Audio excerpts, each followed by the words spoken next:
Hey there, Laker fans. Welcome to Lakers Detailed. I'm your host, Vinay, with my co host, Raj.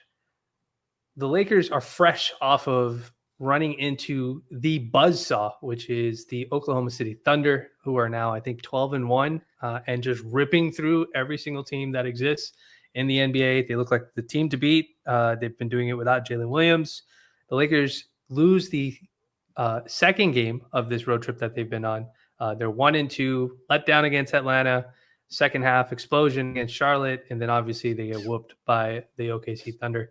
And the Lakers are 8-4, Raj. And I've been seeing since the OKC game a lot of moaning and groaning about Trepidation. yes, this is the Lakers we expected to see, and blah blah blah. I'm here to say this before I hand it off to you, but my friend, and ask you how you're doing. I remember many fans, and not saying that they're wrong. You're allowed to fan how you want. When LeBron was announced that he wasn't going to be starting at the start of the year, a lot of fans praying, hoping that the Lakers would be at least 500 through the first 10 games or however long LeBron was going to be out. And we've had stuff happen. Lucas missed some games. Austin had a groin issue, had to miss a couple games. But the Lakers are 4 games over 500. They're 8-4. Yep. I think a lot of people didn't, if they were being honest, they didn't expect the Lakers to have a record like this that they've had so far, even with the loss to the OKC Thunder. So because I don't want to spend time jumping into the overreactions, we're in a good spot right now. We're 8-4. It's a good spot to be in with this many games, losing guys here and there. And so we're going to talk about this road trip, Raj. That's the first topic we're going to jump into. But before we do that, how are you doing, my friend? I'm doing good. It's been kind of nice. The Lakers have been on the road, so I've been able to kind of stay home. I did wander out into the practice facility and go watch the South Bay Lakers play their homestand. I went on Saturday to watch them and watch Chris Mannion and Drew Timme, who's a new kind of addition to the South Bay squad. Obviously, they also added Kobe Buffkin today. The South Bay Lakers are beefing up their roster and are 2-0 right now and play another game next Sunday. But no, it's exciting. The Lakers, I feel like, are good. They're in a good position. It's been fun to watch a really good team. The Thunder game was, it was interesting to watch that team, Vinay. We're going to get into a lot of Lakers stuff. Is that the best team since the KD Warriors, would you say? I've been taking that around. That's the first team since the KD Warriors I've seen that can kind of end a game in 4 minutes. You know what I mean? If you don't play correctly for a 3 to 4 minute stretch, the game is over because they are so consistent in what they do and the players they bring in. I didn't look at that from the Lakers are so far away standpoint. I was more in that's a very impressive team and culture and roster and organization that has built what they've built. But yeah, I don't know. I just that was my thoughts on pretty much that game before we get into the rest of the road trip.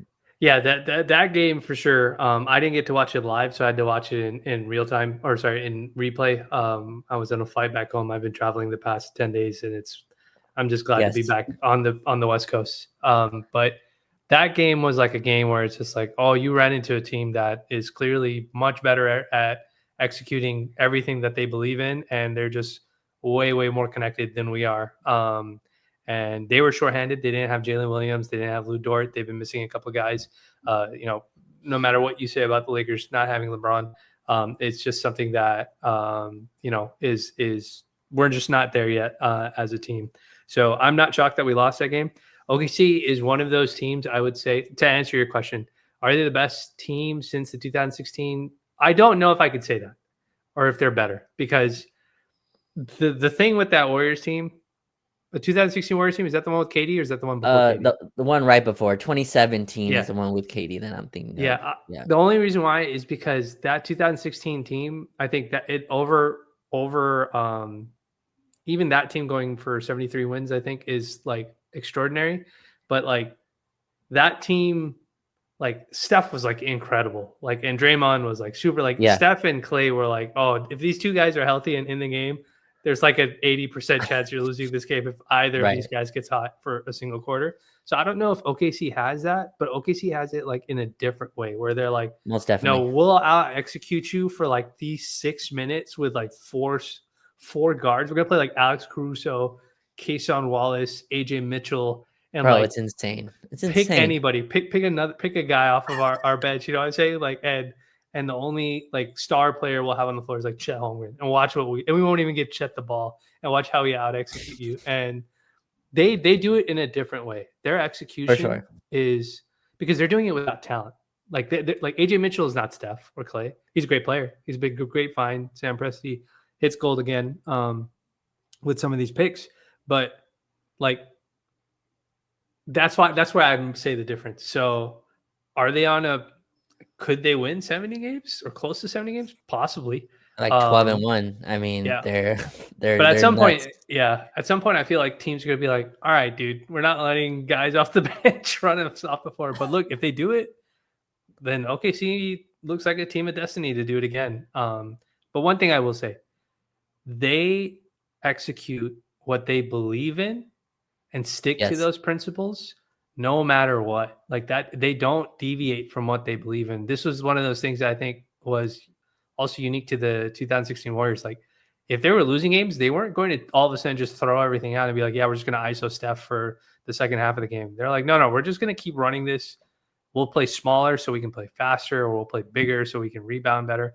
But we're just going to keep doing this over and over again. So I think OKC definitely is a machine in that respect. Yeah, not to go too long on them, but it was interesting. We were down 32 or something. I don't know. I don't Yeah. even know if your eyes were glued on the TV anymore after that, but on the rewatch that you were doing. But we were down 32, and Mark Dagnall challenges a call, and I thought that just was so representative of Yeah. what they are. I know Shea's not Steph in the same way, but his come up reminds me a lot of it. Steph's explosion was pretty overnight. Like, he was a very good player, then all of a Yeah. sudden it was like, oh, Steph is just unguardable, and then he broke basketball in the way he did. Shea, I don't think he's gonna have the same like basketball impact in that way where he changes the game. But I do think him just being a walking 30 points a game is a baseline that's very tough to defend. But in any case, like, that was a tough one. That was a measuring stick game, and our ruler was a lot shorter than the meter yard that they pulled up with. But there's a bunch of other games on this road trip we can dive into. Yeah. And before we continue on the Lakers side of things, I want to shout out James Michael Santiago. He's a member of the Detailers Club. He's been a member of the Detailers Club for 8 months. So shout out to you. I think he's one of our OG, like the original Yes, sir. Detailers Club. George. And so for any of the folks that are interested in joining the Detailers Club, you can do that through YouTube. I'll make sure I share the link in here. And basically, it's a way to support the pod monthly. And the perk that you get with that is you get access to the Lakers Detailed Discord. That's where I usually have most of the conversations on a daily basis, because I'm not trying to argue with people and random strangers on X all day about my Lakers thoughts or things that I learned about the team. So you can always support us that way and join and just hit me up on X once you do, and I'll make sure I add you to the Discord. But continuing on, Raj, the Lakers have been on this road trip. They lose to Atlanta. They beat Charlotte in a game that was like they were tied at the half, more or less. And then obviously they get whooped by OKC. But there's been like grumblings now. Now, granted, Austin Reeves misses a couple games because of the groin issue. There's been some grumblings now. As always, anytime I want to say it's funny because it usually happens for most teams. It's like when you're on a 3-game losing streak or it's a 4-game losing streak. That's when the grumblings come out like, hey, maybe things need to be adjusted. But with the Lakers and Laker fans, it takes like one game. Right. If we lose Sky is one game falling. or maybe 2 games, if we're undermanned or something like that, people are like, no, burn it all down. We can't beat this team. We're not going to the championship. And I think that's cool because it shows like the passion. But sometimes it can be extreme at sometimes. But there are some things that have happened with the Lakers over these past 3 games that are worth discussing. And namely, one of the things that I wanted to discuss was I'm going to phrase this in a way that's not to make it sound like I'm mad or upset at it, but the the over usage of our ball handlers in the offense and the sort of lack of involvement of some of the other players, whether it's Austin, whether it's Luka.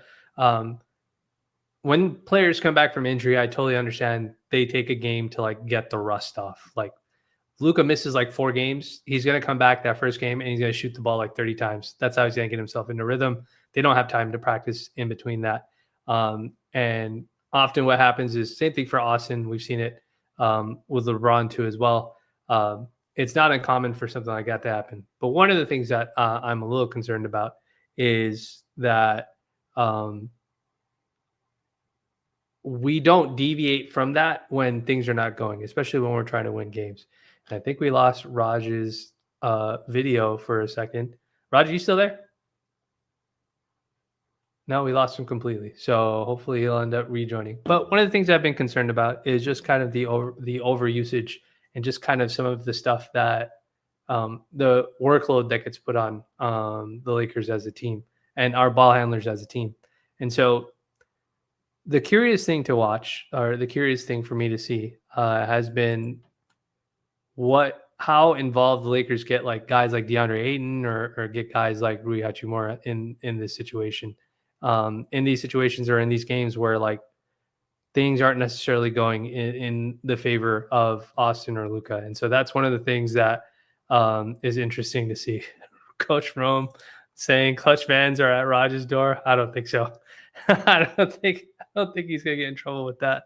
But it's been curious to see like what happens, because I think I don't know necessarily who to not point the blame at, but I don't know necessarily who's responsible for that, right? Like if Luka and Austin are running copious amounts of pick and roll. Oh, let's see if Raj is back or not. He's trying to make it back in here. If Luka and Austin are running like heavy amounts of pick and roll, and it's not really amounting to what we would like, right? So basically, if they're having like a bad shooting game or something like that. Oh, there we go. Now we got him. Roger, are you back? Can you hear me? I think so. Yes, I can hear you. I can see you. All right, for sure. Hopefully okay, so that works. Basically, what I was saying, Rome was saying in the chat that he said the clutch came in. That's what it was. Took out your Wi-Fi.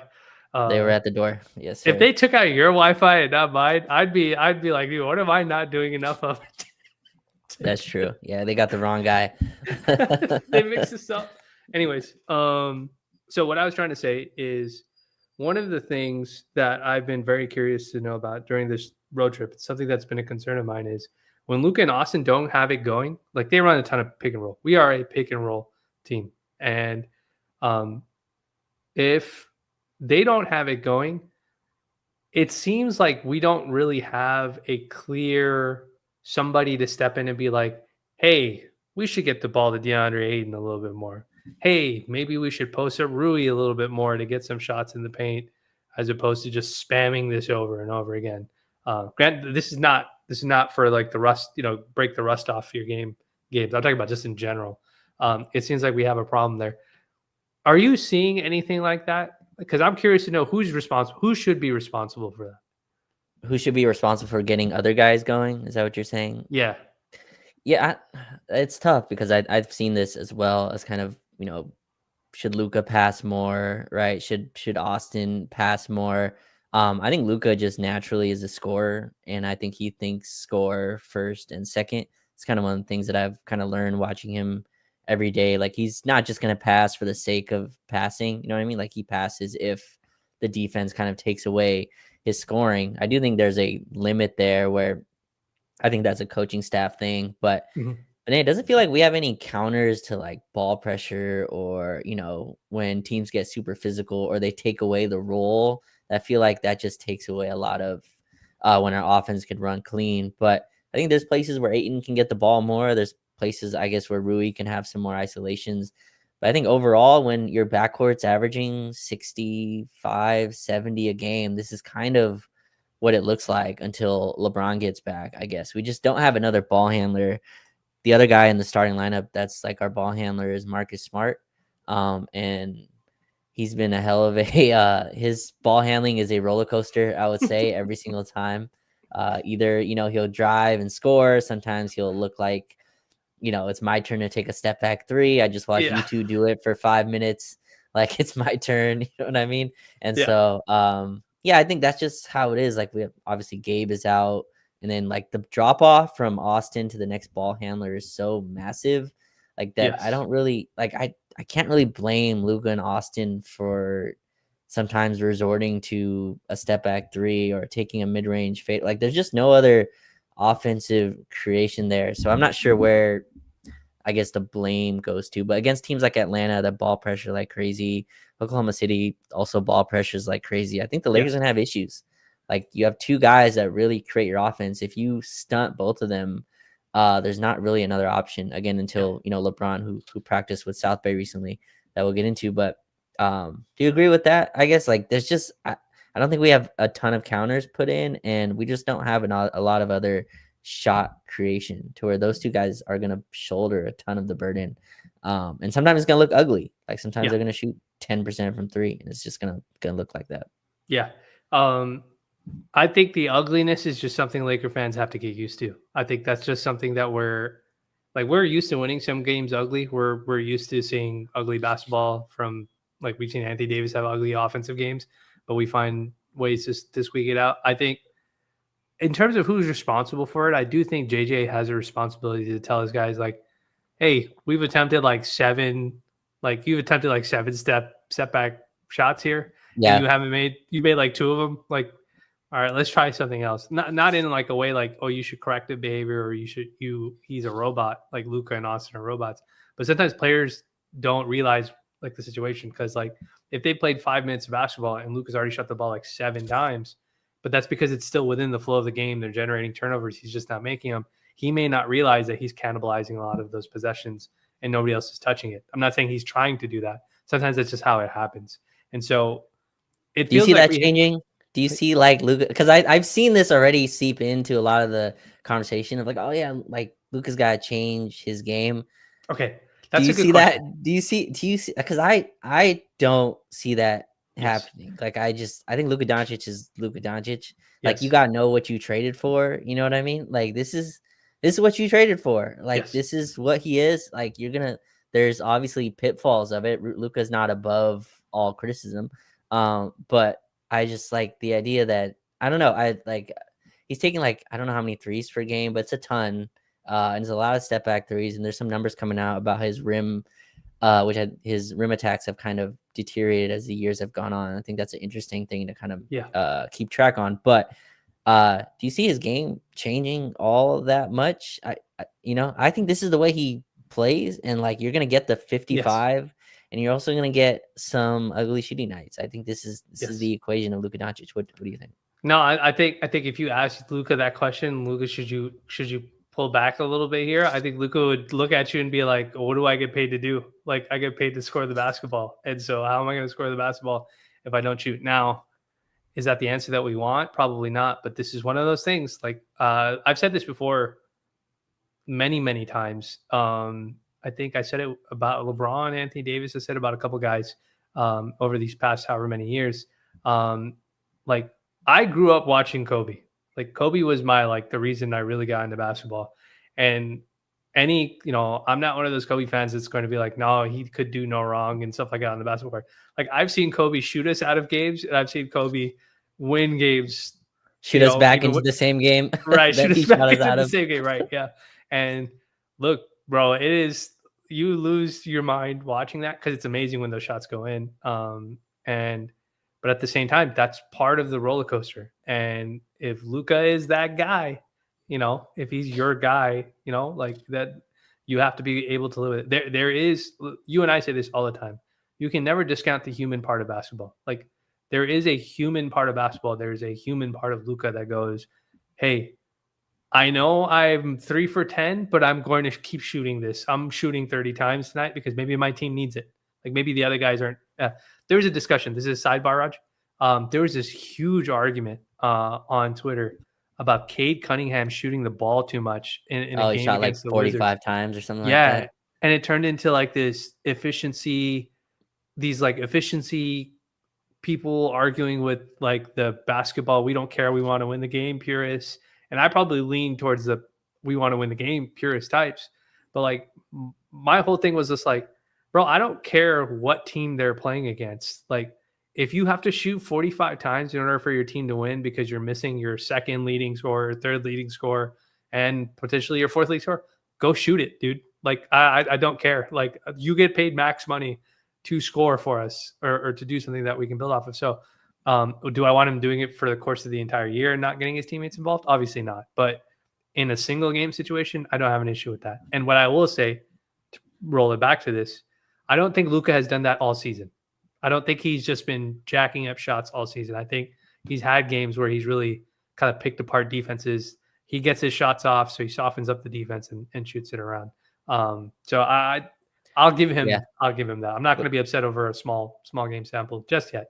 Yeah, that showed me a lot about Cade Cunningham, though, that he has that in him to take 45 shots, because a lot of players won't. Like, I don't think this is no disrespect to this player, and it's very easy to jump on this player the last few years, but I don't think Paul George comes out and shoots 45 times, no matter what the situation is.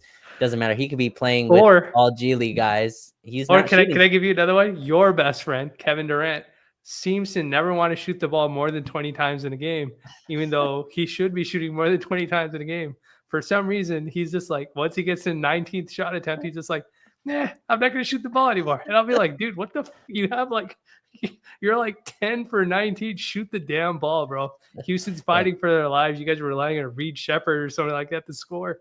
Just shoot it. And he just won't. And so sometimes there's just some guys that like, it baffles me. It's just like, bro, shoot the ball. You have like 40 on like 10 shots. Just shoot it.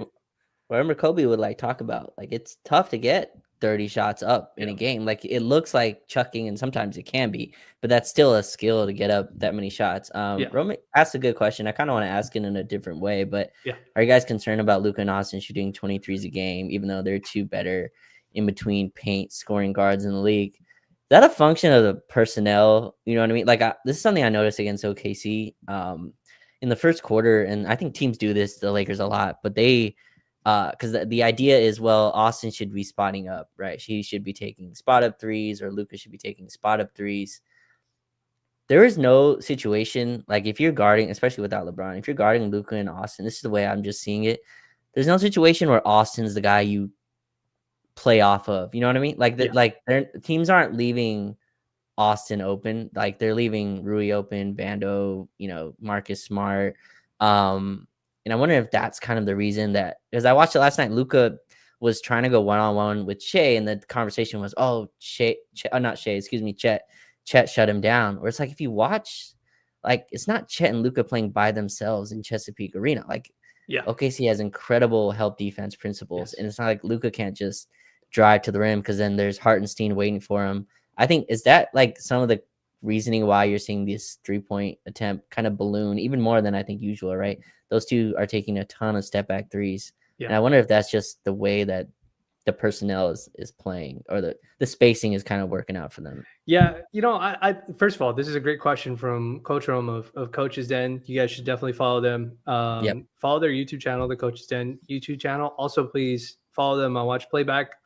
They post like every Laker game. It's a fun watch. It can be a maddening watch when the Lakers are not playing well, but it's definitely much more fun than it is maddening. And they're great friends of Lakers Detail too as well. So this is a great question. So this is one of those things. The way I'd answer this is like, this is one of those things where it's like we don't know if the cause of what they're doing is the defensive scheme behind the person that's guarding them, or if it's them, which is honestly one of my favorite exercises in basketball. Raj. Actually, this is mine and your favorite exercise in basketball, because a lot of people love to talk about analytics and how many points per possession somebody's generating by running this offense, whether it's dribble handoffs or blah, blah, blah, that sort of stuff. But the behavioral part of basketball, which is the human part of basketball, is a huge, huge part of some of the stuff that we see happen that we can't explain. So now we get into the behavioral part, which is something that you and I love discussing, right? I don't think Austin and Luka don't want to go into the paint and get easier shots. I don't think Austin and Luka want to take a bunch of step back threes. I do think that the cause for them to take some of that sometimes is either they're getting fatigued because they're doing a lot of ball handling duties between those two guys. They are getting pressed full court for a lot Yeah, of these games. Like Portland has done it twice to them. OKC has done it to them. Atlanta Atlanta has did done it. it to them. And it's been a thing like over the course of this. Like a lot of teams are doing full court press. There has been a concerted effort across the league to slow down people's offenses by design because teams that get into their offense fast, Lakers have been doing that. It feels like much more this year. When the Lakers are getting into their offense quick, very, very good things tend to happen. Luka draws an early foul, or we get an open three, blah, blah, blah, that sort of thing. So I don't think they don't want to go into the paint. I think there's a little bit of fatigue. There's a little bit of this is what I'm seeing from the defensive coverages. So I'm going to take the easier shot. I still have super confidence I'm going to hit this step back three, so I'm going to take it. But then the question now becomes, if that's the case, right? Let's say it from a behavioral standpoint, they're taking the shot that they're being given, right? Mhm. They can't force an issue if there's too many bodies in the way, right? One can't beat three unless you're able to shoot over all three guys. My question to you, back to you, is if that's what's happening, what is required next? What do we have to do next? Because there's a behavioral thing that I can suggest, and then there's a schematic thing that I can suggest. But I'll let you go first. Yeah, What do we do? yeah. I mean, it's kind of like what the defense does and what the player is comfortable doing, right? So I think against bigs, Luca likes to step back and take threes. I think like that's something that he's gotten super comfortable with. It's a shot that has very little, like it's an easy lever for him to pull, right? It doesn't really take a lot to, get to that. I think it's tiring later on in games. But I mean, like the way those two play, like they're just gonna have to hit jump shots. Like that's just part of the equation for us to win. Now, can they get to the rim more? I think Austin does a good job of kind of putting his head down and barreling to the basket, kind of trying to get fouled and go to the free throw line. I think Luka does the same thing in different situations. But involving Ayton more, I think, can open it up, kind of giving it to him when he's not just wide open, like getting him some post touches, getting him at the free throw line when they blitz. But these are the shots they take. Like they're gonna take 7, 8 threes a game. I think each of them. I don't really see that changing. And with you talk about the legs, you get tired. Like that three is just to me, it's a great equalizer. Like when it's such an efficient shot. And we don't like to argue with the efficiency people, but 38% from three is this much from two, yada yada. I don't see that changing. What are the schematic stuff though from you that you would think that would, I guess, lean more to more shots inside the arc, near the paint, floater range that you think the Lakers can kind of implement? Yeah, I think the schematic thing is you have to be willing to go to Ayton more. You have to be willing to go to Ayton, or you have to be willing to do what you did for Braun with Rui, which is give him some post touches deep in the paint. Have those sets. Have the I don't know if it's like a very motion heavy to get him to that spot, but give Rui opportunities to post up guys that are smaller than him deep in the post. Like if you're not generating any pressure in the paint or any paint touches because of what the defensive coverages are on the backside, you have to find a way to get the ball to somebody who is already in the paint or near the paint. And for us, more often than not, that's going to be DeAndre Ayton. And so that's why I wanted to I think that's a great question, but it's also one of those things where like, is it they don't want to give it to Ayton? I don't think so. Like, I don't think Austin and Luka don't want to give it to Ayton, but are they looking for Ayton? Do they have to be told, hey, like we're taking really tough contested shots today? They're really trying to press the distance between your ability to shoot the ball and you getting a clean look.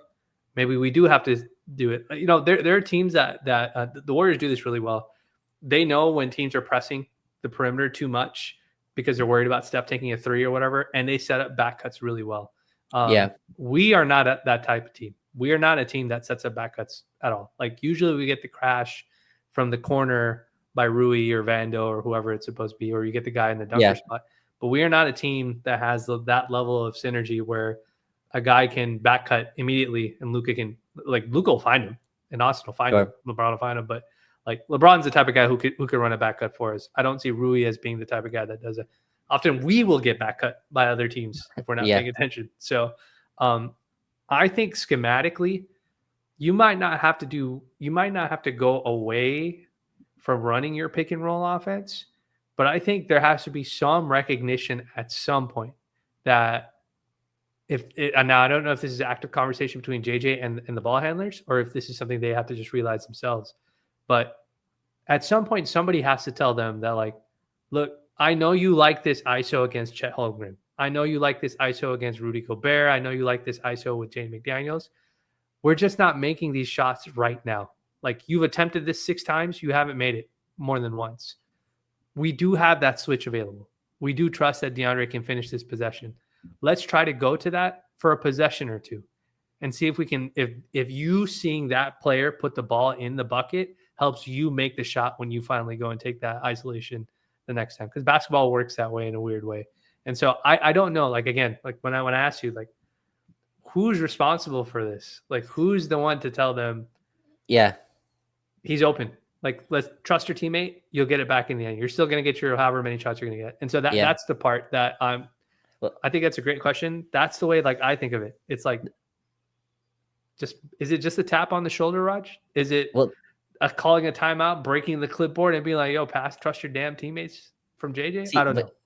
See, here's the tough part about this, because again, you lived through the Kobe days, through, right? So you also, like, you got to be fair, right? If you talked about going to Luka Doncic and asking about this, Luka's also like, all right, so when I have 30 at halftime because I've hit, right? Like, no, like, seriously, right. like, because I've hit, you are right, because I've hit I know what you're gonna say. Yeah, I've hit 6 threes in a 3-minute span and, like, ended the game. You know what I mean? So I think that's kind of the ceiling of it. And I do think, like, Luka is good enough, Austin is good enough, where I think these shots go down and they impact offensively more than I think the negative games would indicate, right? And, like, yes, would an Ayton post up, here and there be great? I think it would also help Ayton's morale, you know what I mean? Just, like, having him play harder. I do think he's getting enough, like, pick and roll touches, and they're kind of learning each other. It was funny hearing, like, James Worthy on the broadcast and Stu Lance going, stop running pick and roll against Oklahoma City. Just we're trying to make up for the 8 years of no pick and roll running that we did, dude. right. And so, like, they stop running pick and roll? Like, it's not working against OKC because they just shut everything off. But it is interesting, and, like, this conversation gets interesting because LeBron's coming back, right? So these shots get even more diluted, right? I mean, if you think it's tough getting Ayton and Rui shots now, you have another guy coming in to take 15 to 20 shots a game at least. So that's what makes this super fascinating to me. But again, I think the offense largely has been fine. They've been working with so many skeleton crews in terms of Luka's out, Austin's out, Aiden, missed a game here. Marcus Smart was out for 2 or 3 games. Like, it's just, there's been no cohesion to the lineup. Gabe Vincent, was out right away. Adu Thiero is supposed to come back soon. But Dalton, Bronny are getting a ton of minutes because of the situation, right? Nick Smith Jr. won us a game in Portland, but that kind of shows you where the ball handling on the team is. If Nick Smith Jr. can come and command the ball for that much time, that means there's not a lot of ball handling being siphoned through the roster. But overall, I think the offense has been fine. Vinay, defensively, I think there's some interesting stuff going on. Yes. Largely, I think Ayton's been fine. I think the Lakers are still, like, on the bottom half of the league defensively.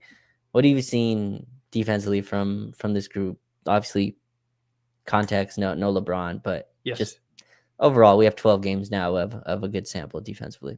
I think, okay, so this conversation, it's always easy to go right into, like, we need to make a trade for blah blah blah type of player. So I'm going to avoid doing that for now, because I think that everybody understands that has to be figured out to some degree at some point.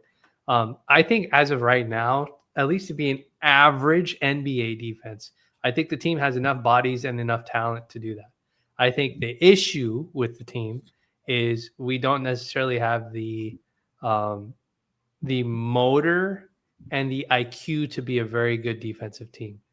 And by that, I mean, Luka has been great, much better defensively, I think, than people expected compared to last year. Obviously, him getting in shape makes a really big difference. Austin not being forced to be like the primary defender has been great for him offensively. Marcus Smart, revelation. Vando, for all of his offensive flaws, has been a good defender, has been a good rebounder, been like kind of like that pace changer. Gabe, I thought was good for a little while. Like we have really good players, guys who can fill those roles to a respectable capacity. I'm not going to say above average. I'd say the only guy that's probably above average right now has been Marcus Smart. Marcus has been making plays defensively for the Lakers that nobody else is really making on the defensive end.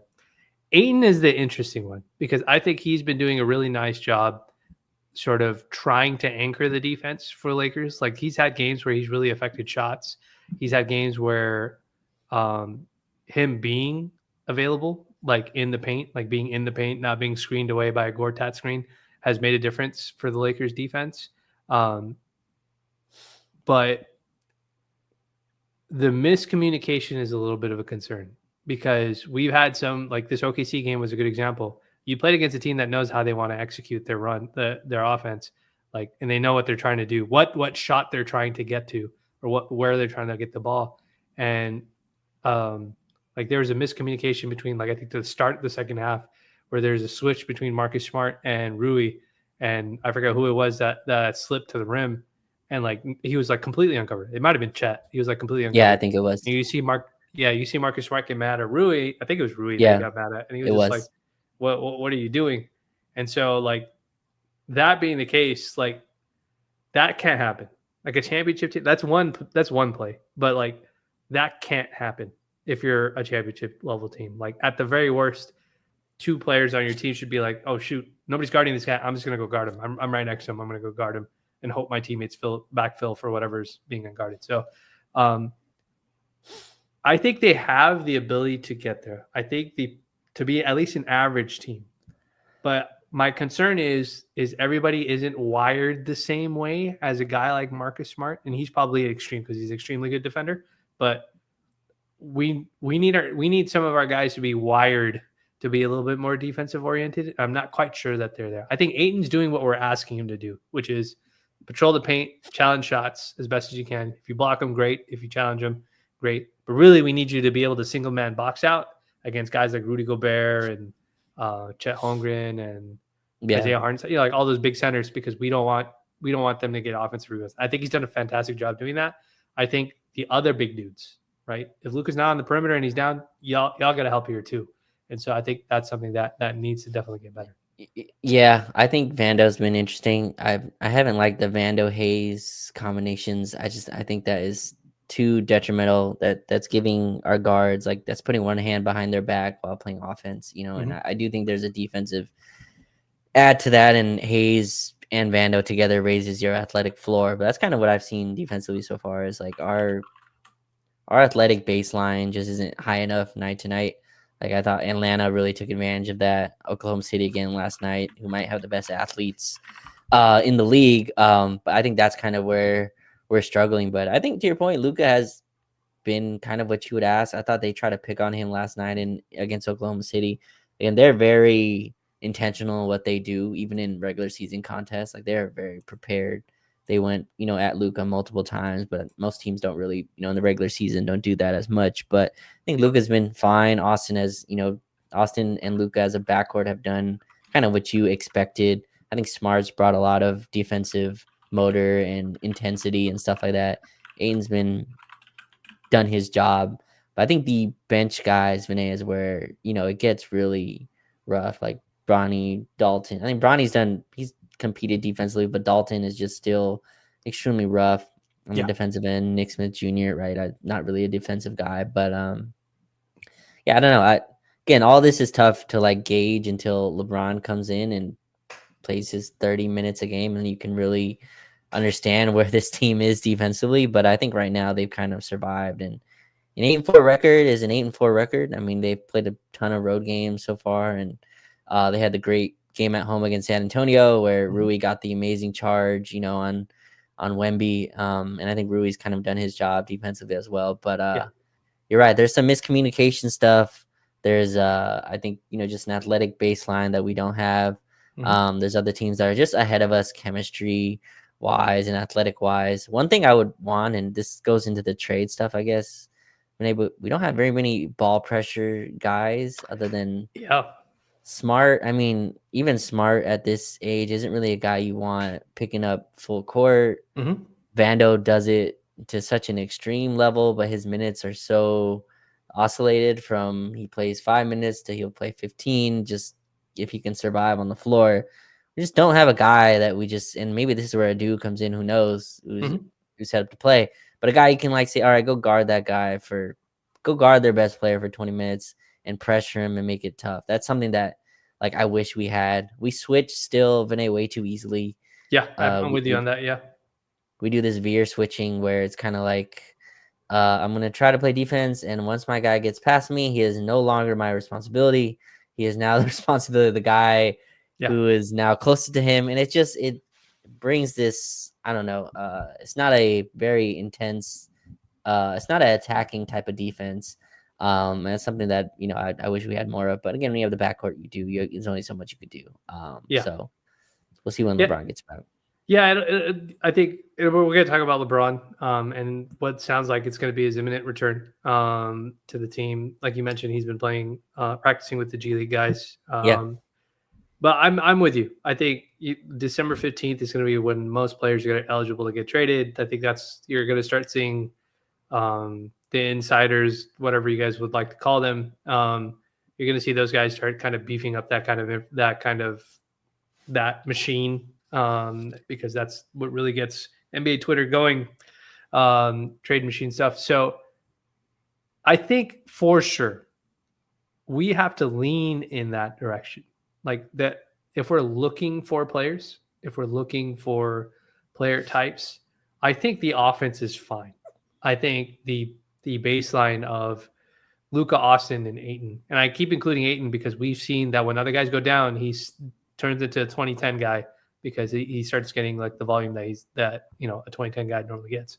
And then obviously LeBron, I think you'll have enough offense. You'll have enough shot creation. You'll have enough shot taking, and hopefully enough shot making between those four guys, where the Lakers can really kind of lean more into finding the defensive hustle, grit, high motor role players that you need to kind of make the Alex Caruso types that you need to really build a really quality championship team.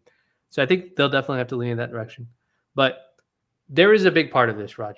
The big question mark in all of the Lakers season so far has been the other max tier star that's on our team, and that's LeBron James. Like he is. Mm. We had known before training camp ended that he wasn't going to be available. Like I said at the start of the pod, many people did not expect the Lakers to be 500. They thought maybe they'd be under 500. We're hopeful to be 500, maybe slightly above 500 based on the schedule that everybody was kind of doing their prognostications at the start. Nobody expected the Lakers to be 8-4. We don't have to act as if like we knew that was going to. I think you and I were a little bit more optimistic that the Lakers would be over 500 because we thought Luka is like that guy. And I think you and I actually specifically said I think people are underrating how good Aiton is because this guy is a 2010 guy that we're kind of using as a role player right now. And then we've seen in games where he stepped up and clearly some of that stuff has been right. But I think 8-4 has been fantastic so far. But LeBron is fantastic. He has always been fantastic. He was fantastic last year. He had a stretch where there was some rough stuff with his rebounding and his defense, but look, he's 1,000 years old. That's expected. Like I don't expect him to play super hard in October, November, December. And he's joining the team like what looks like it's gonna be like 15 games into the season. So he's had some ramp up time. I don't think he's trying to come into playing Lakers basketball like ramping into it. Meaning like I don't think he's trying to his first game back, he's gonna play like 15 minutes or 20 minutes. I think he's going to like play 30 minutes, 35 minutes of basketball. And I think that's what he wants to be. He wants to be available in full, not available ramping up into my availability. And I think that's why I'm hoping that's why he's taking his time to get over his sciatica. But he's a huge part of all this, Raj. And there's two questions that I have. I'm going to ask you the first question because the second question is going to take us some time to discuss. The first question is, of everything you've seen thus far, because people have been arguing about this on the time. Laker fans have been arguing about it, the different FCs within Laker fan base, Luca FC, Austin FC, Braun FC. They've been arguing about usage and shots, and is he going to take away from this? Is he going to take that? Does adding LeBron James to this team help the Lakers or does it hurt the Lakers? It's a very simple question. I'm just going to preface it by this. It's a very silly question, I think, to you and I, but this is a real question that's getting asked, and I think it's going to become national discussion. It's almost become national discussion.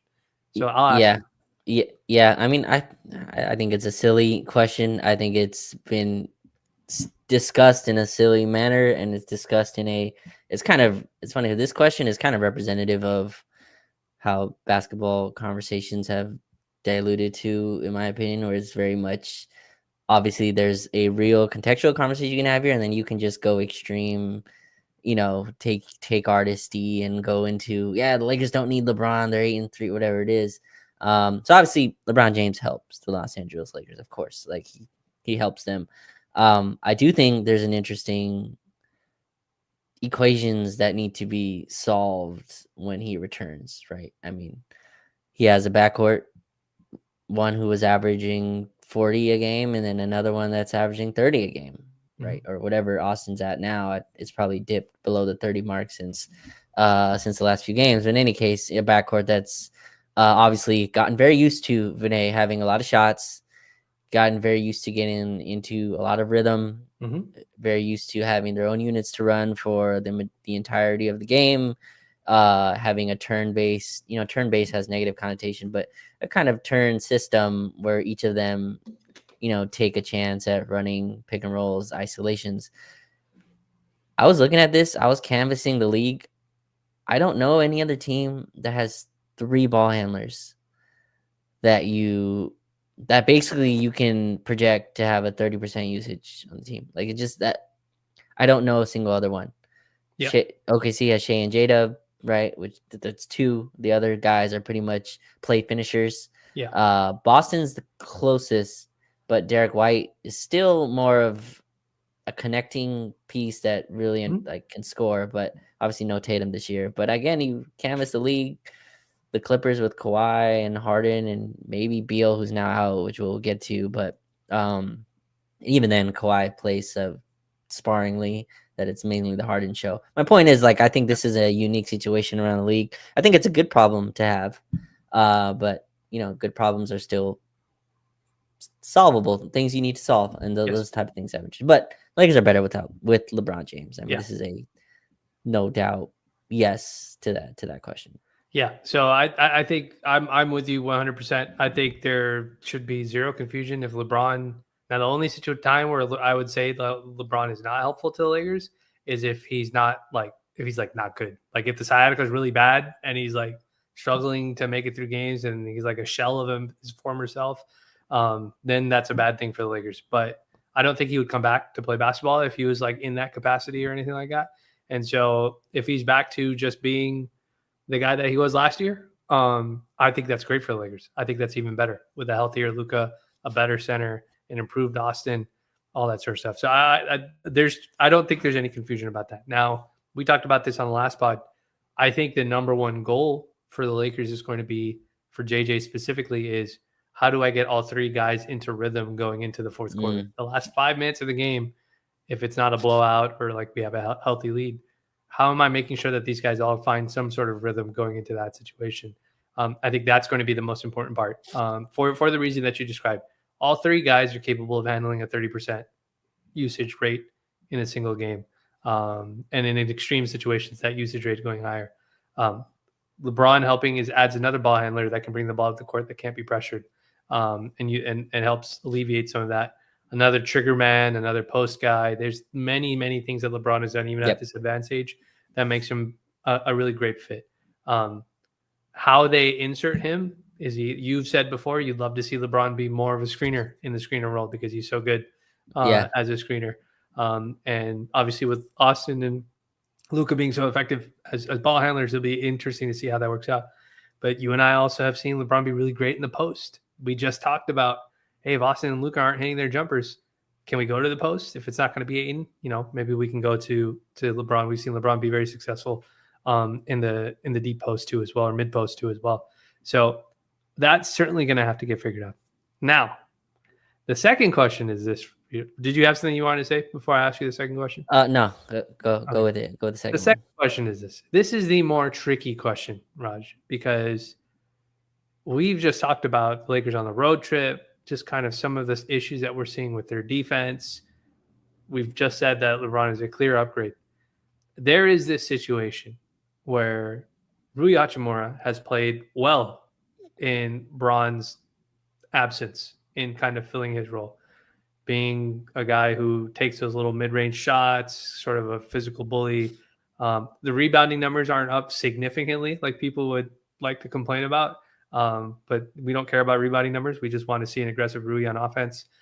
He has made some defensive plays, had the defensive charge at the end of the game or the offensive charge that he drew on Wembanyama at the end of the Spurs game to help seal it for us. He's definitely had games, the Portland games, where he scored like 20-something odd points. Like he's had offensive outbursts too as well. He had an offensive outburst in the game against Charlotte. I think the third quarter he hit like 3 threes or something like that. That kind of blew the game open. So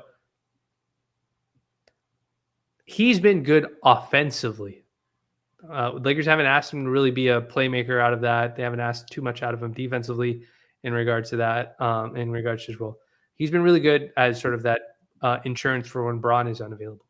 Yeah. Now, if LeBron is coming back, the Lakers run into a little bit of a situation where you basically have a guy, LeBron, who is going to take all of the shots, all of the looks, all of the possessions, all of the usage that Rui, which was still limited for Rui because Austin and Luka have been so great. That's all going away for Rui. And we don't have to dance around that. Like that's quite literally what's going to happen. Rui has, I think he was trying to specifically say it in a negative way, but you asked him the question about what's the difference between when LeBron plays and when LeBron doesn't play.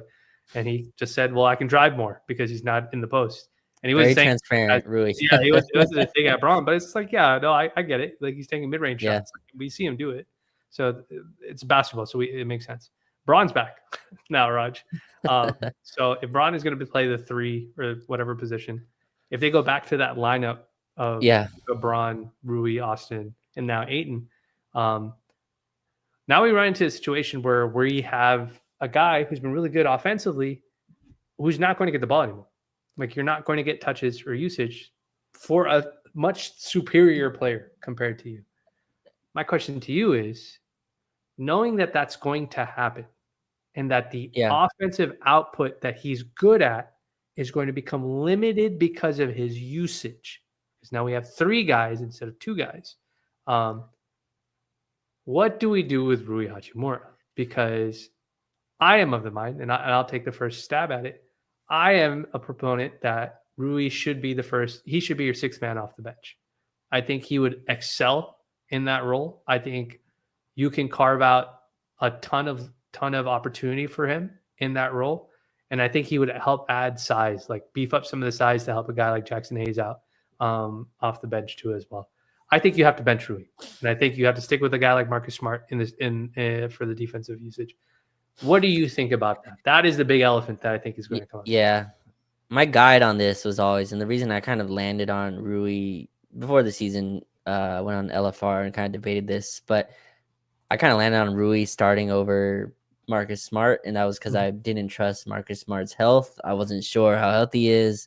I wasn't sure if he still moved the same. Marcus Smart has looked awesome, like when he plays. Again, his health, being the determining factor here. If Marcus Smart is this healthy, then I think it makes sense to go with Rui, off the bench.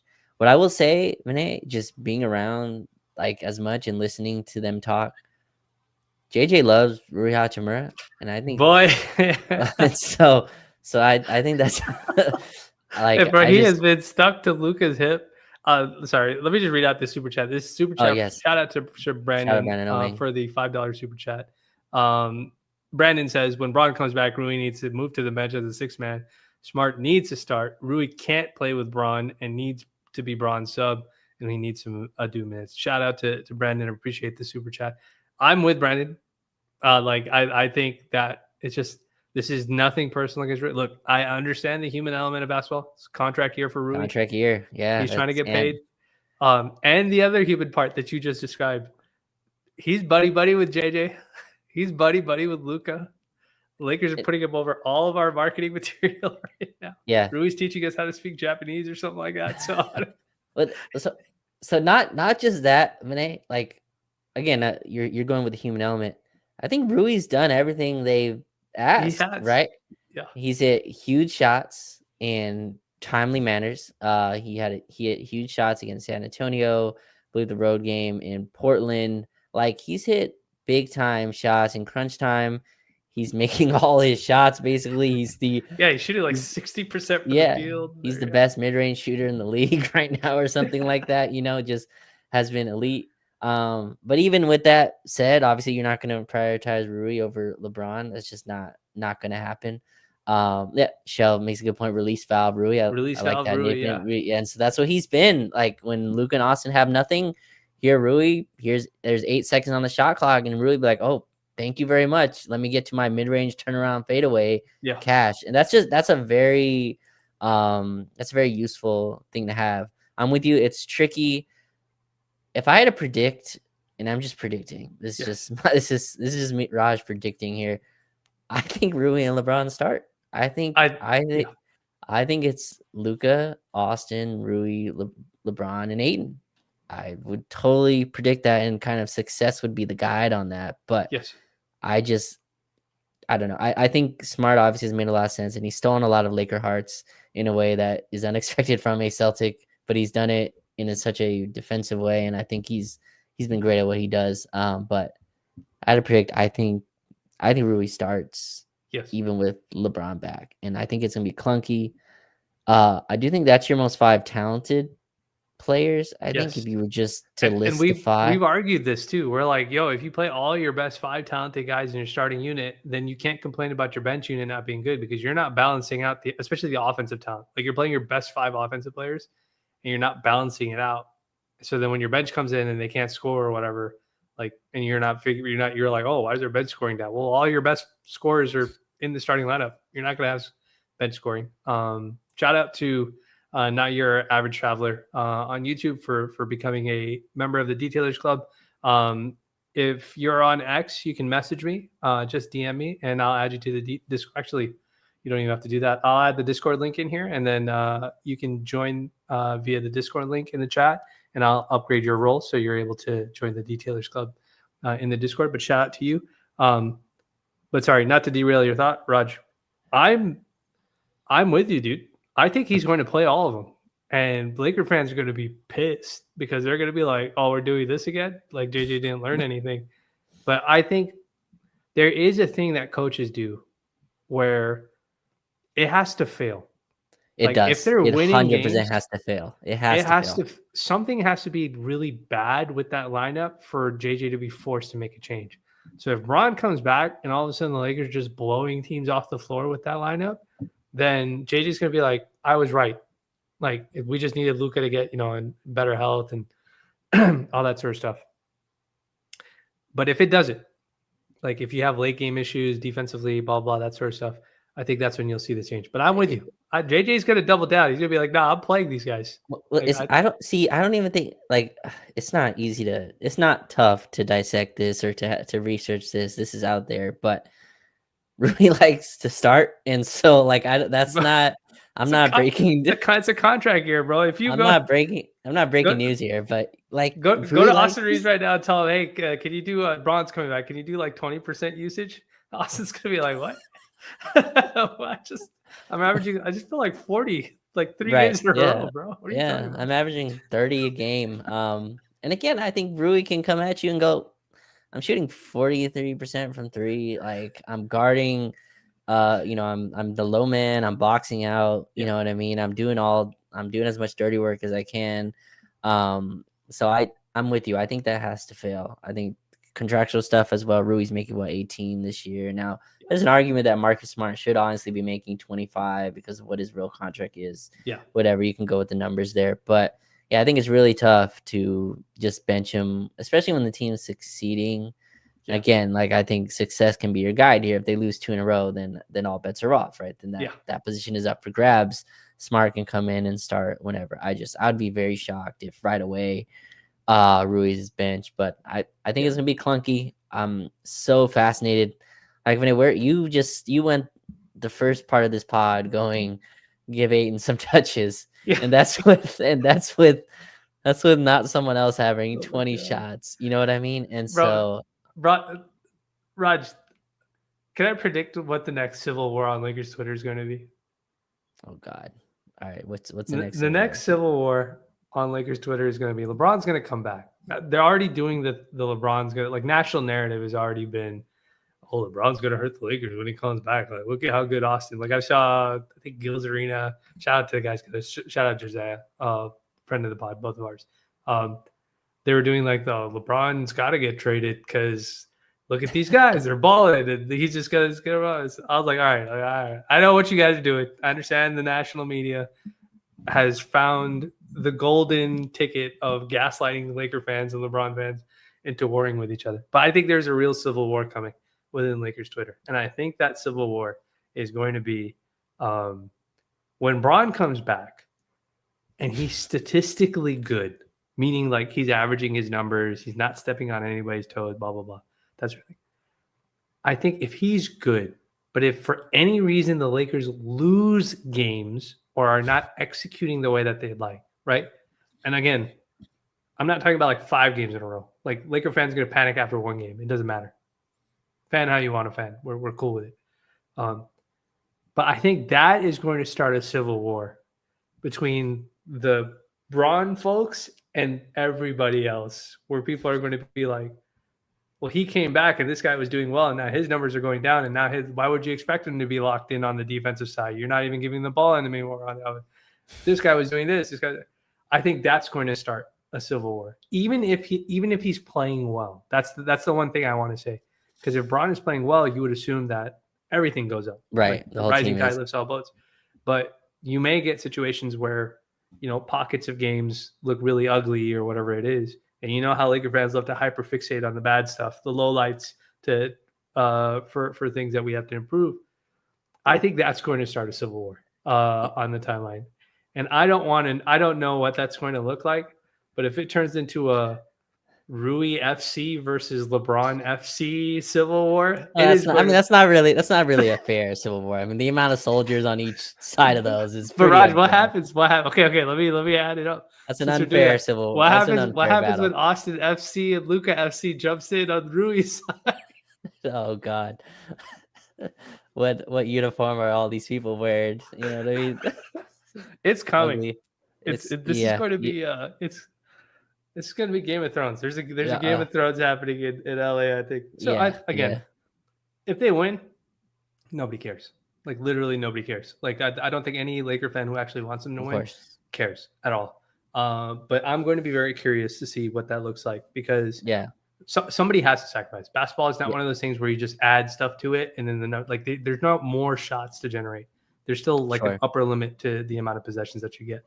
So I'm going to be very curious to see. But that was a joke. I hope there is no civil war on Lakers Twitter, but I won't be shocked if there is one. Yeah, it's funny because some of the stuff that I've been like LeBron's not gonna come back and average 15 and 8. Like that's not happening. No, like absolutely not. No way. Like his drop is not going from that. It's gonna still be at the 25 or 23 or whatever it was last year. I am interested. Like, is this team, again, this is not LeBron's fault. It's just, is this team good enough to withstand, I don't know, the defensive engagement being what it is? You know what I mean? Like, I just don't know if we have the talent to like withstand that. And I think LeBron was, better last year in terms of that. But we're in November. I mean, like, I think he's going to come back against Utah. And like a November game in Utah is pretty meaningless in the large scale of things. And so that's what I'm super interested in that. But I think the Lakers are good enough where LeBron can come in and go, like I have a chance here. You know, like this team, Yeah.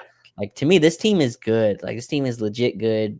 Atlanta and OKC losses notwithstanding, like they won 5 in a row with all these people out.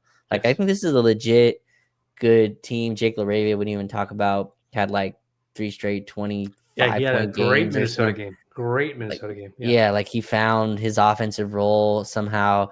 And so like I just think like there's a really good team that LeBron can come in like with the and I think he'll have this, but just come with the mindset like, all right, this is where I can fit in here, this is where I can fit in here, instead of come in and go, all right, now like, you know, get out of the front seat, guys. Like it's time for me to Yeah. drive, you know, like I think there's a real place for him to fit in. That's what I'm interested in Imminent. Like I obviously there's a lot of hot takey stuff, but like I'm just so fascinated in the LeBron stuff because I think last year, like I think people can admit it was kind of ugly basketball. Like they Austin, LeBron, and Luca, like going back and rewatching that over the summer, it was a lot of like those three playing in their own universes, and it Yeah. just happened to have the other two on the floor. And I still see this with Luca and Austin a bit, but I think there's a little bit more cohesion. You've talked about the off-court closeness of Luca and Austin, and I Yeah. think That's some of a that's real bromance, dude. yeah, That's I don't know how else to describe it, dude. Like they're but, like making fun of each other openly in post but games. Mike Trudell's become like this recurring character in this right, saga where he's the one yeah, asking the questions that set up the right. lobs. He's like the office character, which like Yeah. has to go and get the stories from whoever's involved. Like he said this about you, and they have to respond to it. But I think that's shown up on the court as well in terms of like how they play off each other. And so yeah, I think all three of those guys, if they can build a little bit more cohesion in the way they play with each other instead of just all right, your turn to ISO here, your turn to ISO here. I think they can really hit a top ceiling. But we'll see. LeBron's back way sooner than I thought, Vinay. Like I didn't expect. Yeah. Like I know the plan was November 15th. He's gonna hit that pretty on the mark, which Yeah. is pretty impressive. And so we'll see. Huge week coming up as the Yeah. Witcher comes back. Shell says something in the chat where he says, "Who's going to sacrifice?" LBJ is the only one who can mold Oof. himself into different things. So I said this in a coach's dead chat, but I said it in a really crude way. So I know I pissed off the LeBron fans, but probably it's my fault because I did it on purpose. But I said LeBron James is better at becoming Draymond Green than Austin Reeves can become Draymond Green. And people were really pissed that I said that. When I say he could be Draymond Green, I'm not saying he's going to be like 8, 9, and 10. Yeah. Like one thing needs to be made clear. The people who are saying that LeBron can be Draymond Green for this team, LeBron is not averaging Draymond Green No. numbers ever in No. his life. No. He's going to take however many He shots could be he needs to take. 55 years old. And he's gonna average 26, Yeah. 9, and 8. Like just this is what he's gonna be. Yeah. So when we talk about him being in like that Draymond role, it's like the short roll guy, maybe more than somebody else might be a short roll guy if he's able to screen. Yeah. Being the trigger man, being the guy who has the ball at the elbow or in the mid post, setting up the backdoor cuts for Austin or the kick out passes for Luca, being the post guy, except he's actually a threat in the post, not like Draymond, and can score the basket. Transition guy to push it in transition. Draymond does that too off of misses. The other team does to set up teammates or even to finish it himself. Bron's very capable of doing that. I'm not concerned about Bron's offensive fit. I think he's going to be seamless fit. I think he is just too smart of a player to not know where he could pick his stuff up. Obviously we'll see what he's able to do on the defensive side with his health and how he feels. But I think defensive IQ, communication is certainly there too as well. So I think that's something that he can really emulate. I don't want to say he has to emulate Draymond because I think Bron is better than Draymond. So I just think he can be that guy, like a defensive IQ guy, communication guy. He's like he's the most malleable player on the roster. Like he can fluctuate between point guard and center in a way that no one else can. Yeah. Right. And so I think that's why, like Draymond Green, Aaron Gordon, like whatever forward that brings, all this athletic juice without having to like that can kind of outsource the on-ball stuff, right? Like Nuggets don't run anything for Aaron Gordon, yet somehow he gets to 45 points, and it's just because their whole offense, he bridges it, right? Like Aaron Gordon screening for Murray or Jokic breaks you. Like that's their offense, and Jokic and Murray get to eat the usage while Aaron Gordon eats off it or opens up the corner three for Cam Johnson, who suddenly forgot how to shoot somehow. In any case, like opens up stuff for them, and I like it. It would be foolish just for me to say that I haven't thought about LeBron being the guy that, all right, LeBron goes and screens for Austin, and now you're dealing with LeBron James on the roll, and it's a wide open three in the corner for, or DeAndre Ayton in the short or, roll, a guy or Ayton LeBron rolling, can and get the ball to, yeah. or LeBron can throw him a lob, something that somehow none of our other players can throw, or to throw to Ayton. So like that stuff that I see, and again, LeBron's gonna get his 25. Like I don't think anyone has to be worried. LeBron's not gonna go up the floor and not take a shot for a quarter. Like that stuff is just that's not what's gonna happen when he comes back. But I do think there's a evolution of his role, at least in the regular season. Playoffs is different. LeBron's gonna take a more front seat approach to a lot of playoff things. But I think in the regular season, to kind of get him through, it's funny, Vinay, because I think a lot of teams have a lot of ideas when they build the roster, and they never take into account the 82 game grind. Like just the Clippers, I feel like do this every summer, where their team is just the most perfect on paper thing. And then the 82 game grind punches you in the face for the first time, and they're down on the floor for 30 minutes. And it's like, you have 5 road games coming up, right? Yeah. And they're like, we need to get this blood off our face. Like that's not how the 82 game grind works at all. And so, And so that's where I think like LeBron can really, use his guards to his advantage. And LeBron's not a dumb guy. He tweeted out, I have the best backcourt or something like that, or crazy backcourt. Like he understands what he has. So again, I'm interested to see what it turns into. Yeah. I'll be very curious to see how his integration happens. But I do think just finding them finding a rhythm going into fourths, I think they're going to be great offensively. Coach Rome is saying, I think the narrative will be Braun needs to ask for a trade because he isn't being utilized properly since Austin and Luka need the ball. I think there is some version of civil war that the national media is going to 100%. Like, what happens? Somebody in the national media says something to gaslight the aggregators, who then aggregated poorly. That goes to like people on Twitter who are like, want to get their agendas off, and it just turns into a civil war.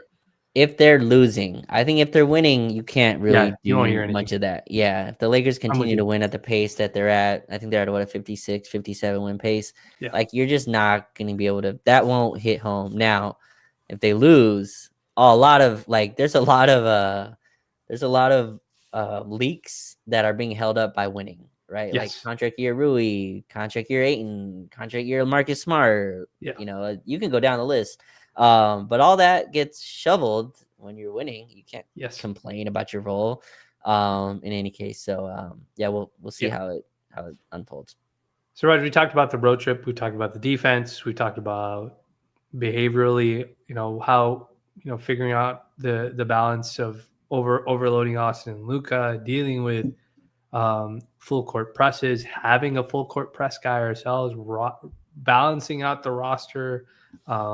And then we talked about LeBron's integration on a basketball level, on a human level, with how it might conflict with Rui's situation, getting DeAndre Ayton involved. We've touched on a bunch of different stuff. But like I said at the very start, said it midway through, Lakers are 8-4. They're way better than I think anybody expected them to be. So I think we're both happy to see that. And I think we can certainly stack up more wins. We have a game against New Orleans coming up, and they're very depleted themselves. I would expect that's going to be a game where Luka and Austin are not going to pass the ball to their teammates, and they're going to shoot a lot because they want to get those averages back up. And, it's a team that's kind of shorthanded to some degree. So I think we can stack a couple of wins before LeBron comes back. And if he's back by game 15, where we're 8-4, so if it's 3 more games, there's a chance the Lakers could be 12-3 by the time he comes back, which would be spectacular for anybody who's a Laker fan at that point. But let's quickly touch on a few things around the league as we go on. The biggest news from this week, Raj, Nico Harrison finally is let go by the Dallas Mavericks. Shams Charania somehow releasing the news that he was going to be fired before he was fired, like an hour before he was fired. And I was just like, dude, the dude probably follows you. You might have just told him he was fired. But Nico Harrison is now gone. Not how the business works. That's not how this works. Nico That's not Harrison how it is works. gone, and Dallas fans are relieved. I think the bloodlust for Dallas fans over the past 9 months over the Luka trade and all that sort of stuff. Um, it's been partially satiated because I don't think they're Yeah. completely happy. Luka's still not back, but he's gone now, so everything should be fine in Dallas, right? Time heals all, right, as the saying goes. And I think a lot of time will be needed to heal this. I will say this is my only like comment on it. I think the Nico Harrison stuff has been regurgitated a bajillion times, right? Every person who has ever thought about basketball in their life has taken a take on Nico Harrison. What I would want, Vinay, is in 10 years, Nico Harrison walks into a dimly lit room, right? There's a camera, there's a camera facing the chair. He sits down, he looks around, he goes, "Is it on? Yeah, all right." And they they do the thing on film and they go, "All right, ready, set, action."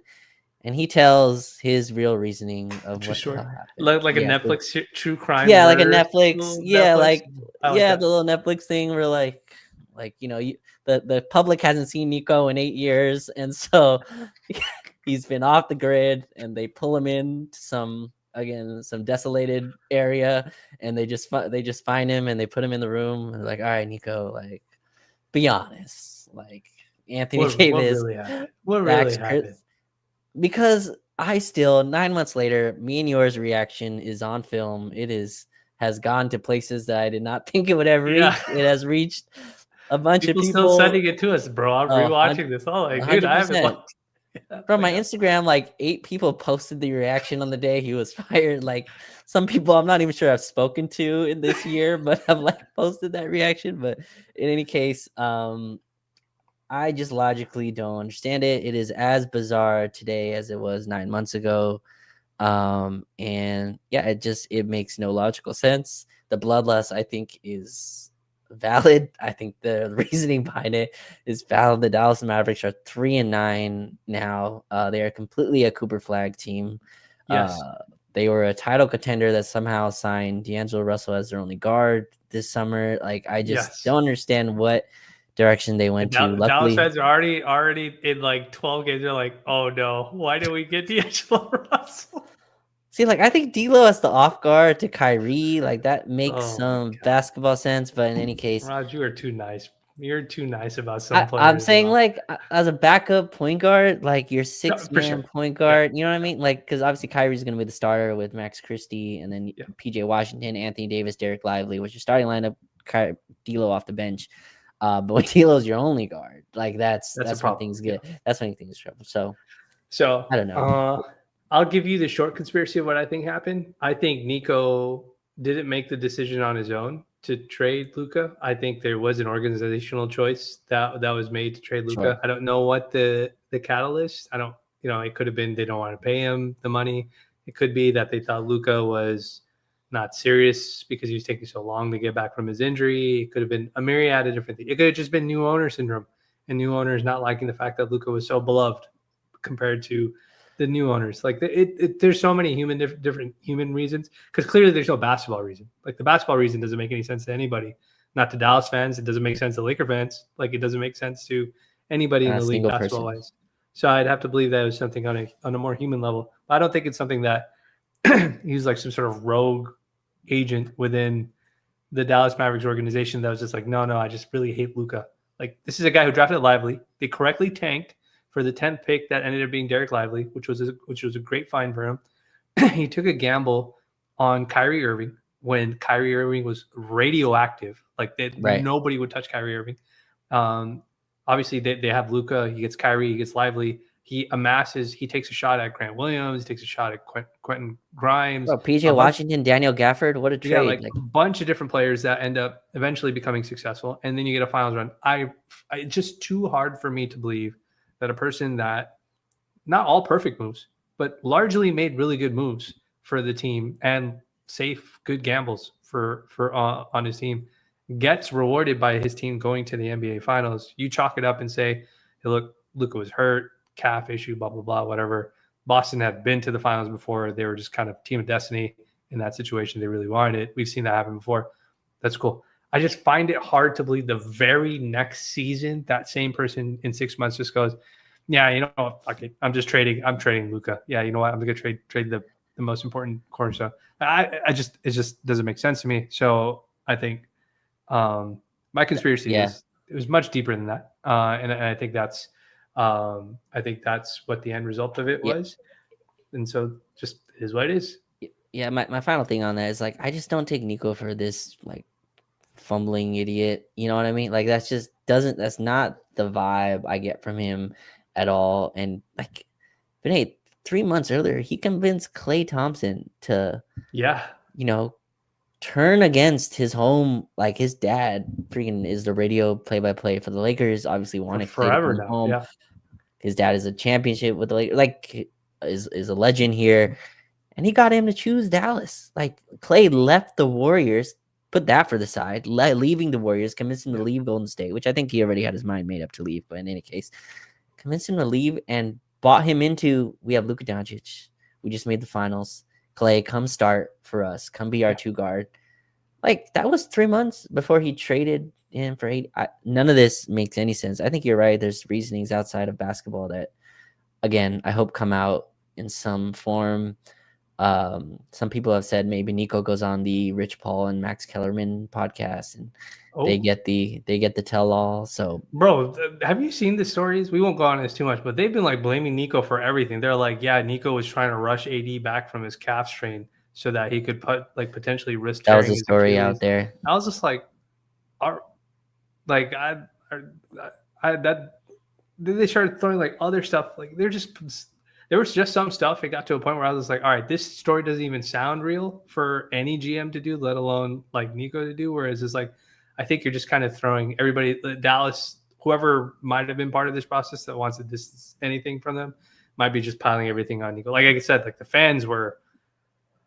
I think they had to let him go because it got to a point where Nico every game was becoming the story, and there was no way to move past that. Like you can't have fire Nico chance when your star player is going to take free throws at the end of the game. Like that shouldn't be the case. And we want to get into other stuff, but like, what did they think was going to happen? Yeah. Yeah, And he's sitting you know in the what I mean? crowd, so it's just like what? I just don't know how you take this trade to any Yeah. person who understands the NBA 2%.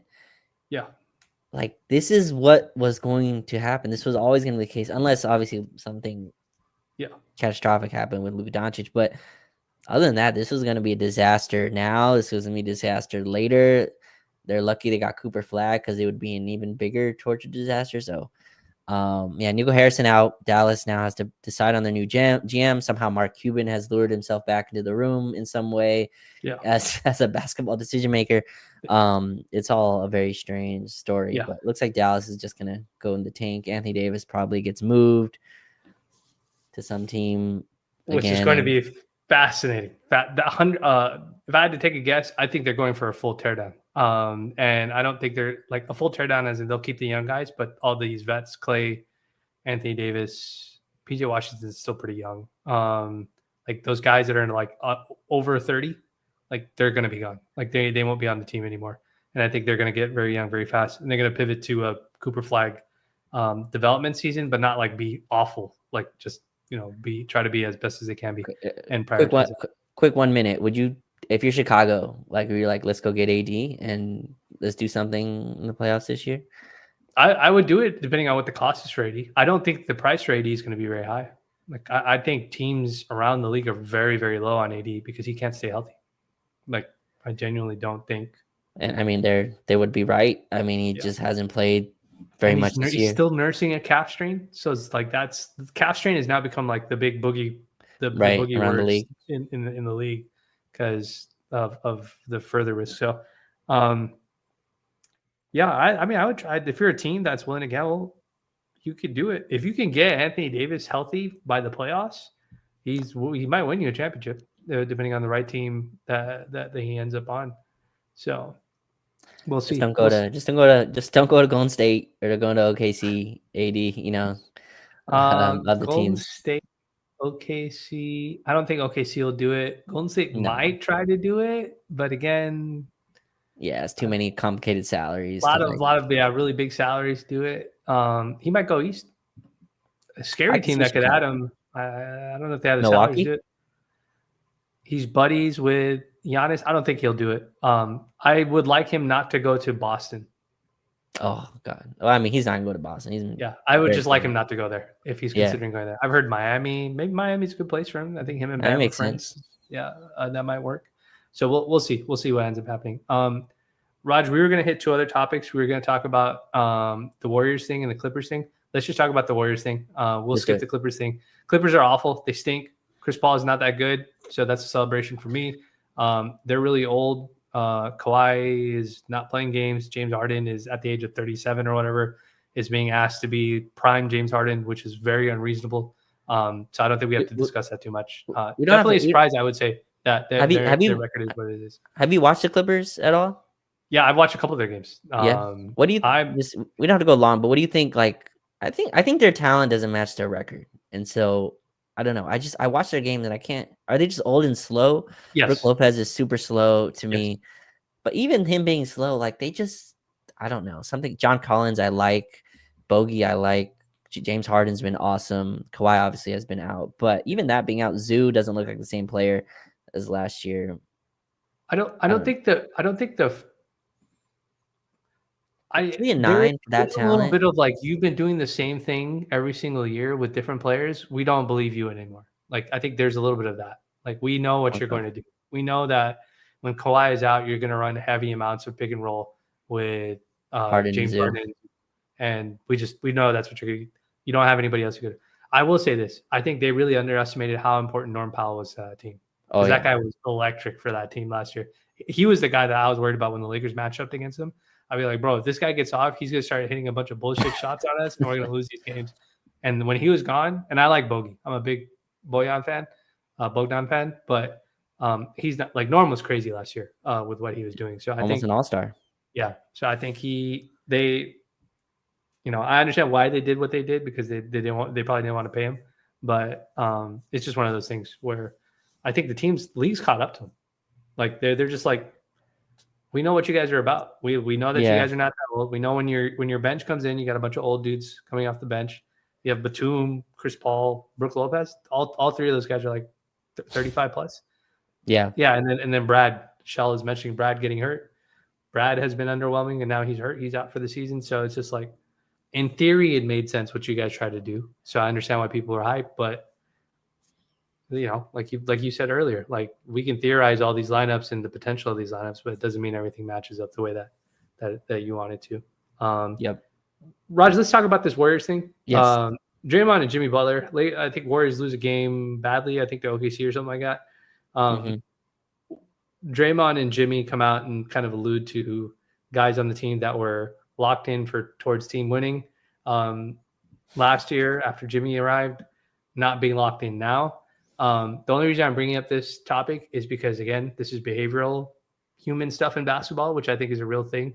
I think it's going to apply to the Lakers. You want to name the players that they were talking about? Yeah, I think they're talking about Brandon Podziemski, right? I think a lot of people were speculating it was about Jonathan Kuminga, which it might have also been about. I think it's both of them. Yeah, would my guess be.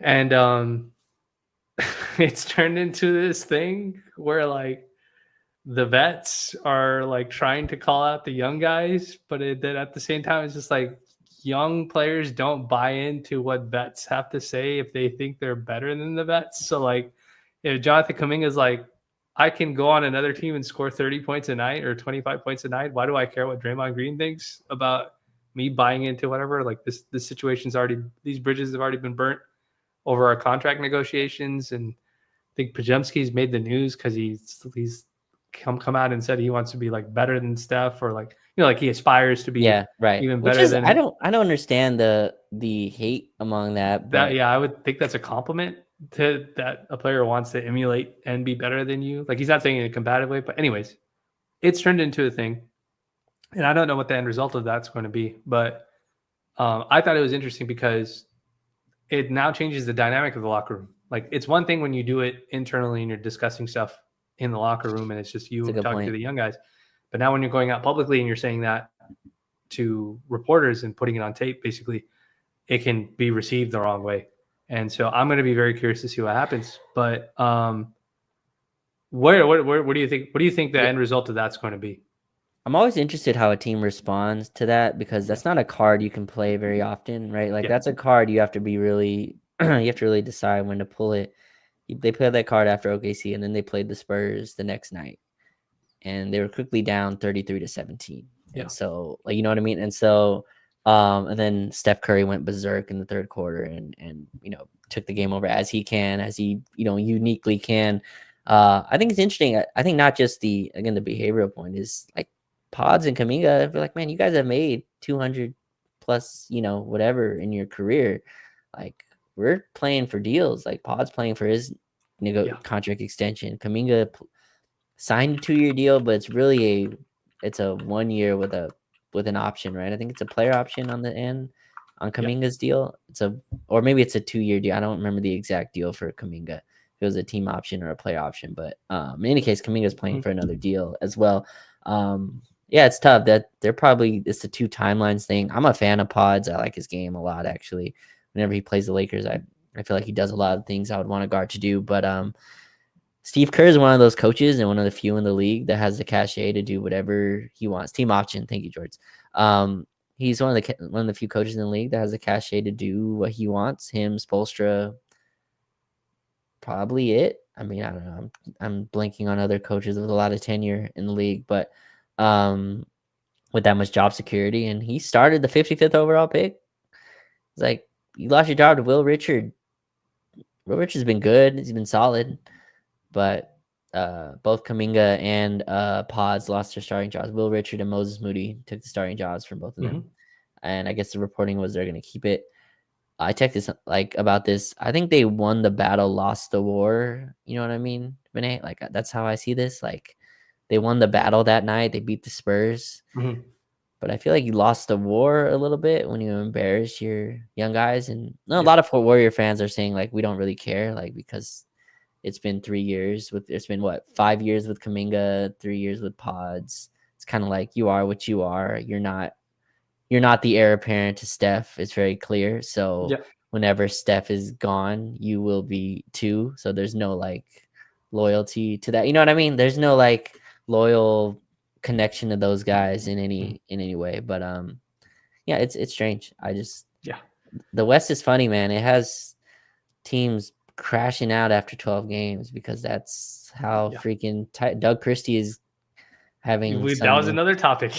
Doug Christie like openly crazy meltdowns. His like beefing with his fan base. I was just like, bro, there's so much that the Ja. We didn't talk about the Ja thing. We haven't talked about like the ongoing saga of the Clippers aspiration. Oh my god, shenanigans. Like there's just so much stuff that's been going on with the NBA that I just it's hard to keep up. And I feel like if I miss a week, I just like miss everything. But as it relates to everything that's going on with the Lakers, we're doing really well. The biggest news, Rome was mentioning it. He just wanted to, we'll add this as just sort of a last quick thing. I use the phrase farm system because the owner of the Dodgers is now the owner of the Lakers, Mark Walters.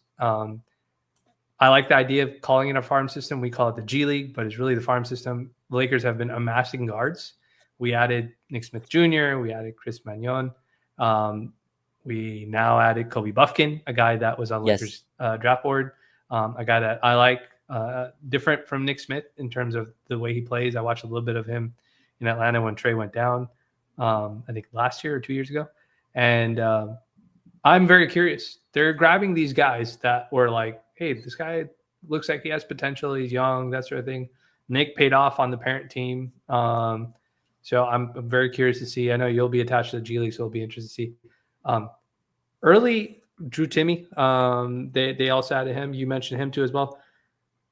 Are you starting to see Lakers really go after some like talent to try to win and build like a real good G League roster? It feels like it. Yeah, Drew Timmy is the one. Chris Magnon is exciting though. He reminds me a lot of. I think he's even a better defensive prospect than Jordan Goodwin was.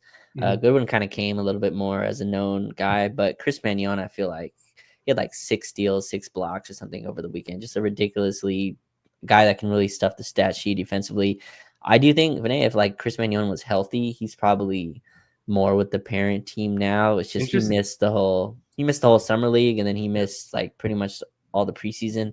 And so that's a guy I'm like super fascinated to be interested in if he can play. They went and got Kobe Buffkin, who you guys are high on in terms of his scoring ability. I haven't really followed him much since the draft, but yeah, Nick Smith is another guy that's played well. Drew is interesting because I think he's too good for the G League, but I don't know what exactly his NBA role is. Like he's a 6'10" center that's offensively lenient. That's a very tough, that's a tough archetype. Yeah. To you know what I mean? Like he's a guy that you want to play through offensively, but the NBA, he's just not going to get that type of role. But he was solid in Brooklyn when he played. I don't think I think he's a talented NBA player. So yeah. The G League's fun. They're 2-0. They play again next Sunday. I always tell people if you've never been to the practice facility, it's a good way to go. Tickets are a bajillion times cheaper than Laker tickets. And so it's a fun environment to kind of be a part of and experience. But a lot of fun young guys on the team. So we'll see. Yeah, absolutely. So it'll be interesting to see just kind of what the Lakers continue to do with those two-way spots and the G League and what progression we see from those guys. But folks, the Lakers are 8-2. They're performing much better shorthanded without LeBron than I would say anybody expected. LeBron's going to be back soon.